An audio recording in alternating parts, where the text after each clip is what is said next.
This is Dean Burmester, hitting the heights and moving his career to a new level with a compelling victory at the Tshwane Open.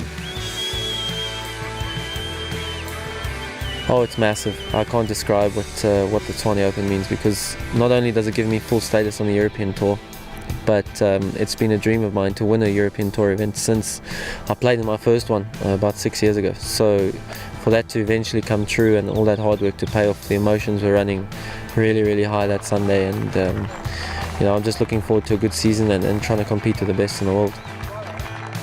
It's been a great season. I feel like I've performed consistently, and touch wood, I haven't missed a cut yet, and I'm not planning to miss one anytime soon. I think that's my goal number one, just to keep the streak going. And I think you'll have weeks where you play really well, and you'll have weeks where you don't play too well. But the form of a professional, and what you should do as a professional is still make money for your family, and at the end of the day, it's a job. So, and it's not going well, just to make the cut.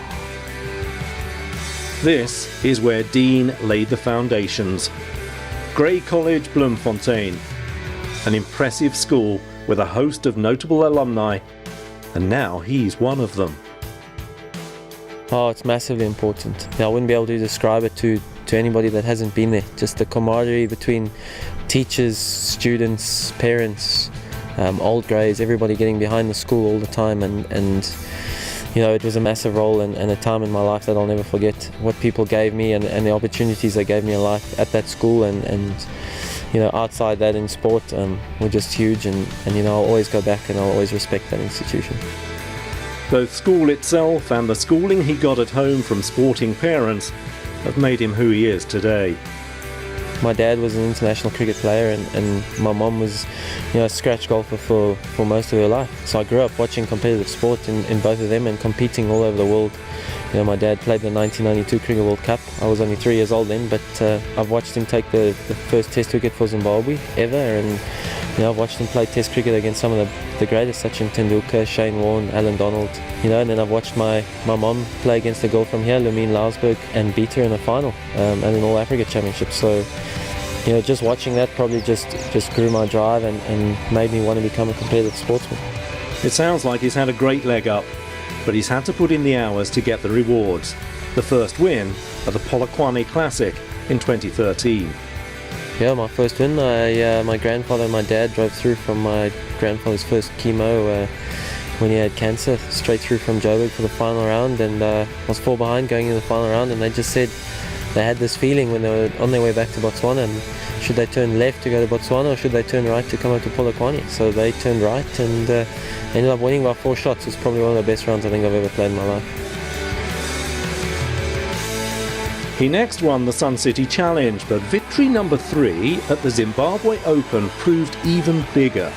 Zim was massive. I can't really put it into words. I was obviously born there. I lived there till I was 14 years old, and I'm Zimbabwean at heart, and that win was probably going down as probably the most special I had. Just I had all my family from Zimbabwe there. I had my parents there, and going through the emotions of what happened, and then hitting that second shot into 18 after Dielsen hit it to 10 feet, for me to stuff it into 3 feet, and then to make the putt to win the tournament, and the big crowds we had around 18 green and all that has just made it more special.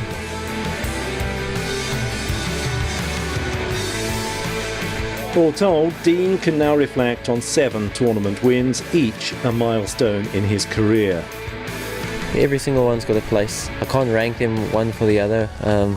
I've been lucky enough to have a few wins now, but every single one is special, and everyone will stay close to my heart. It's been excellent progress since turning pro in 2009, and there have been huge strides taken lately, both on and off course. It's obviously all happened pretty quickly. My wife and I have been married just over 2 years now, and we had a honeymoon baby in Jordan, and he's a massive blessing in our life, and we're excited to see how he grows up and what he becomes. He's already outsmarting us, so we'll see what happens in the next few years. But yeah, the career on top of that has just been, it's obviously boomed over the last 2 years. I've played in a World Golf Championship, I've nearly played in a few majors, travelled and seen places people only dream about. So that part of it and the career and the job has been amazing. Juggling both the family and that has been a bit hard. I've obviously wanted to be at home and be with my boy and my wife as much as I could, but unfortunately I've had to miss out on that. But I know why I'm doing it, and that's to create a better life for both of them. Melissa and Jordan will be supportive as he plans a tour of leading European events for the year ahead. I've obviously got a very busy schedule now with a full European Tour card. I'm looking to try and play in as many major championships as I can. At the moment I'm top 100 in the world, so that's good for the PGA Championship if I could stay there. And I've got opportunities to qualify for the British Open and the US Open coming up, so I'm looking forward to those. But I've also got the Rolex Series, which is a new initiative in Europe, and massive tournaments, not only money wise, but the best players in the world are coming out to play those events. So if you can beat some of the best players in the world, you're going to stamp your name on world golf, and that's what every boy growing up wants to do. I've got short-term goals. I want to play in majors, that's a goal. And the other one is to make the race to the Dubai final. I've given myself a good chance. If I could do that, that would be an amazing dream. That means, I play in the Nedbank Golf Challenge, which I've gone to watch numerous times and watch some of the best in the world. And now I've got an opportunity to go out and play in that event and have kids come and watch me play. That's a massive goal for me. And they're sure to be inspired by what they see of Dean Burmester.